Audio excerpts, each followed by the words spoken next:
After you log into the portal, click Customers. Click More Options, then New Customer. On the welcome screen, click Get Started.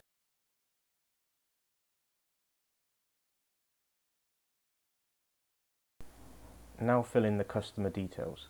You can type in the address manually or search for it by entering the postcode and clicking Find Address. Once you have done this, click Next.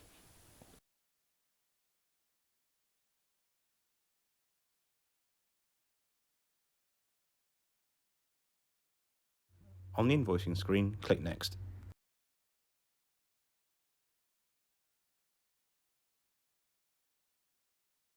Permissions allows you to specify what the customer has access to if they log into the portal. This will be explained further in a separate video. For now, you can click Next.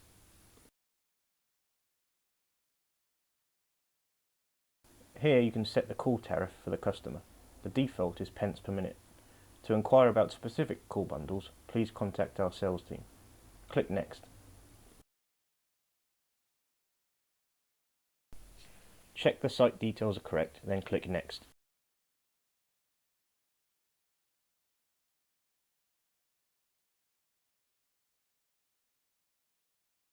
Here you can allocate numbers for the customer. For now, click Next. A tutorial on allocating numbers will be in the description of this video. Check that the user details are correct, then click Next.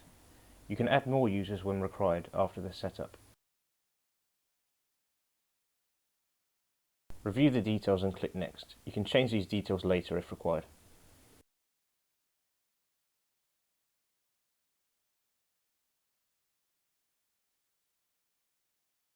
Go to Customer. You now have access to the customer's dashboard. The last step is to request a VoIP server. To get started, click Add Service.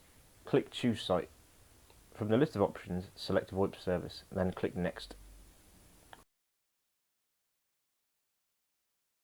If you would like to use your own custom domain name for accessing the VoIP server, click Yes, then type it in. For the purpose of this tutorial, click No. Type in how many extensions you need. If you're unsure, type in 1. You can add more in future. Lastly, select No, then click Next. Click Next on the Notes page. Lastly, review the details and click Submit.